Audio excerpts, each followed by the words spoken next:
In this video, we are going to talk about the top 10 dangerous plants that can literally kill you. So before starting, please like this video and subscribe to this channel for future updates. The man-eating tree legend gained popularity in the mid-1800s. Karl Lesch, a German adventurer, said he saw a woman climb a plant's trunk and sip its honey in Madagascar. The plant grabbed her with its tentacles when it felt her presence. A 1950s science writer disproved the mythology, claiming there was no such tree and Karl Lesch had never explored Madagascar. A tentacle-wielding, man-eating tree doesn't exist, but a smaller one does. The man-eating tree of Madagascar may have been an exaggeration of pitcher plants that flourish in hot, humid, low-lying places. Nepenthes captures little vermin and lizards in its pitchers, or cup leaves. The pitcher plant protects its pitchers. This mixes with root-drawn water. Attracts insects and tiny animals. When they drink, they fall into the pitcher, can't escape, and the plant feeds on them. While Nepenthes pitchers are too small to contain a human, some plants can cause illness. In fact, the following 10 could actually kill you. Number 10. Mansioneal. Would you believe there's a toxic tree you don't have to touch? Mansioneal tree, Hippomane mansionella, grows in the Everglades, Central America, and the Caribbean. Inhaling sawdust or smoke from the 9-meter tree might cause coughing, laryngitis, and bronchitis. Standing under a tree after a rainfall and getting sprayed by runoff may cause rashes and itching, according to some accounts. This hazardous tree threatens your car. Sap from low branches can damage paint. Mansioneal tree touch is dangerous. Its creamy sap irritates skin and eyes when twigs are snapped. Deceptively sweet, crabapple-like fruits can blister the tongue, enlarge the throat, and cause serious gastrointestinal problems. The tree's Hippomane A and B toxins cause these adverse effects. Beach apple is another name for the Mansioneal tree, which thrives near beaches. Unlucky travelers on Central American and Caribbean beaches often meet its toxic branches. If you're visiting the beach resorts in that vicinity, avoid the Mansioneal tree. Number 9. Jimson Weed. Jimson Weed, Datura stramonium, has pointed leaves and spiky berries. Its odorous, serrated leaf grows on 3 to 4 foot reddish-purple stalks, 0.9 to 1.2 meters. The plant's fruit looks nasty. The 2-inch, 5 centimeters, green spheres have long, spiky spines. Even its nectar and petals are poisonous. They include the plant's poisons atropine and scopolamine. European settlers in the New World rapidly recognized Jimson Weed's efficacy. Some Jamestown colonists ate it for dinner in 1607. They would have had dilated pupils, racing heartbeat, hallucinations, delirium, violent conduct, coma, or seizures. The delirium-inducing and hallucinogenic herb has been linked to witchcraft and voodoo. Most people should avoid Jimson Weed because it's harmful. Number 8. Aconite. Aconite, Aconitum napellus, is called monkshood because of its flower top. This plant isn't sacred. It grows 2 to 6 feet tall and has blue, white, or flesh-colored blooms. Every portion of the aconite plant is toxic because it contains aconitine. Poisonings from aconite are rare but occur when gardeners or trekkers mistake its white carrot-like root for horseradish or another herb. Consuming the plant produces mouth burning, vomiting, diarrhea, tingling skin, blood pressure and heart abnormalities, coma, and sometimes death. Touching aconite can produce tingling, numbness, and cardiac difficulties. Aconite has been used to injure people and animals. Nazi chemists poisoned bullets with aconite, whereas ancient Greek shepherds used it to kill wolves. Wolfsbane comes from this use. This is the plant Professor Snape uses to turn Remus Lupin into a werewolf. Number 7. White snakeroot. John Wilkes Booth killed Abraham Lincoln, but his mother was killed by a plant. White snakeroot, Ageratina altissima, a shade-loving weed in the eastern and southern U.S. This 18 to 60-inch shrub has serrated leaves. Late summer blooms are tiny, white clusters. Beautiful blossoms hide a potent poison, trematol. Milk from a cow that grazed on white snakeroot produces milk illness. Snakeroot poisons cows.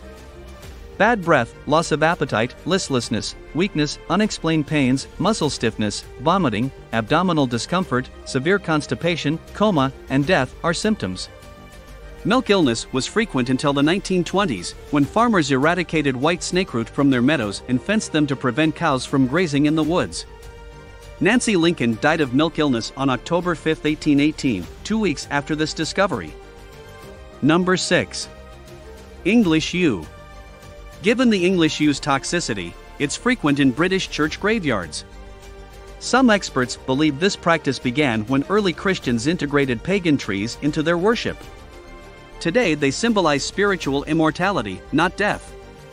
Evergreen Taxus baccata has needle-like leaves and crimson arils, or seed covers. It grows to 60 to 70 feet, 18.3 to 21.3 meters, and is farmed in the southern U.S.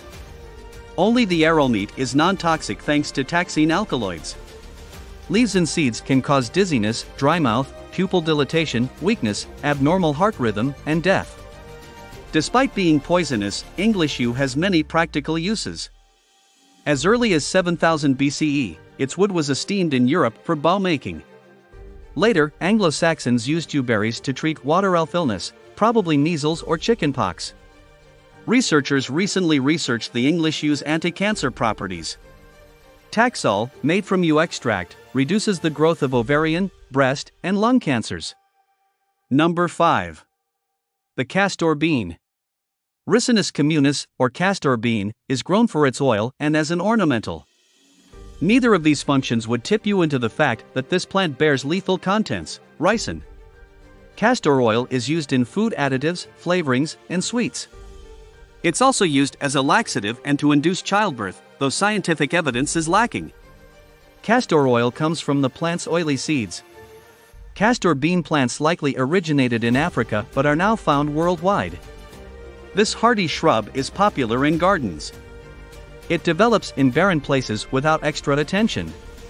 It may grow 11 meters in a season. The yellowish-green flowers have scarlet centers. Large teethed leaves.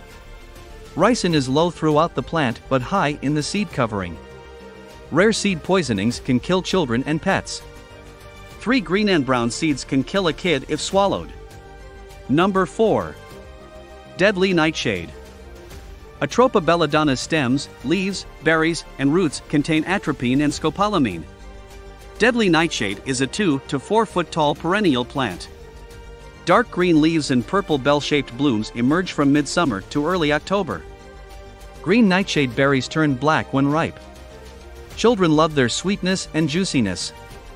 It grows wild in certain parts of the world but is cultivated in the U.S. Nightshade doesn't affect all animals. Horses, rabbits, and sheep can eat the leaves, and birds consume the berries. Nightshade toxins impact the neurological system. The fatal chemical paralyzes nerve endings in involuntary muscles such as blood vessel, heart, and stomach muscles. Number 3. The Rosary Pea. Abris precatorius produces beautiful seeds. The seed is red and black. Jewelry made from these colorful seeds is often exported. These seeds are used for rosary beads. Abrin is in rosary pea seeds. When ingested whole, rosary pea seeds are safe. Damaged seeds are fatal. Rosary peas are more dangerous for the jeweler than the wearer. Many jewelry craftsmen have died when pricked by a rosary pea. Rosary pea plant is invasive if not kept in check. One rosary pea vine can reach 6 meters in one season. The Indonesian plant has spread throughout the tropics and subtropics. It's in Alabama, Arkansas, Florida, Georgia, and Hawaii. Long leaves with leaflets and crimson blooms. Abrin is a more lethal poison than ricin. Less than 3 micrograms of abrin can kill, less than the poison in 1 pea. Abrin attaches to cell membranes and hinders protein synthesis, a cell's main function. Inhaling rosary peas causes difficulty breathing, fever, nausea, and lung fluid. If consumed, rosary pea seeds induce severe nausea and vomiting, dehydration, and kidney, liver, and spleen failure. Within 3 to 4 days, death occurs. Number 2. Water hemlock. Water hemlock, or Cicuta maculata, has purple striped leaves and little white blossoms. But the water hemlock's white roots are occasionally mistaken for a parsnip plant, a potentially catastrophic blunder. Cicutoxin, the water hemlock's poison, is concentrated in the roots. Anyone who eats the plant thinking it's parsnips will die violently. The deadly water hemlock is native to North America. The 6-foot-tall wildflower grows along stream banks, in marshes, and in moist meadows. Those that eat water hemlock get sick quickly. Cicutoxin induces convulsions, nausea, vomiting, cramping, and muscle tremors. Those who survive the poisoning develop amnesia.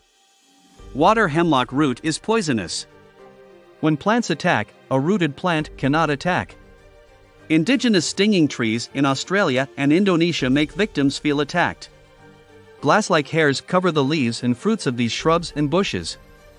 These hairs become embedded in a person's skin when they brush across a plant. Once under the skin, the hair emits a pain-inducing neurotoxic. Pain diminishes gradually but can recur for months. One death due to stinging tree and other accounts of individuals shooting themselves to escape pain. Number 1. Oleander. Nerium oleander is considered the world's most poisonous plant. All oleander parts are poisonous. Oleandrin and neriine are strong cardiac drugs. And oleander's toxicity is so potent that eating honey prepared from oleander nectar can poison a person. Despite its lethal reputation, oleander is a lovely plant.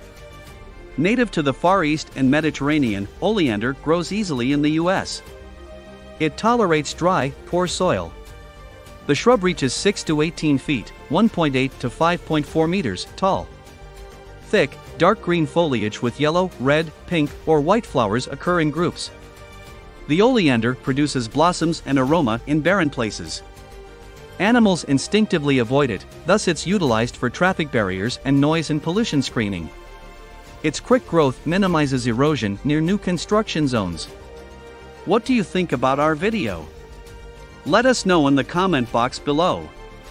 Please like this video and subscribe to this channel for our future updates. Thank you.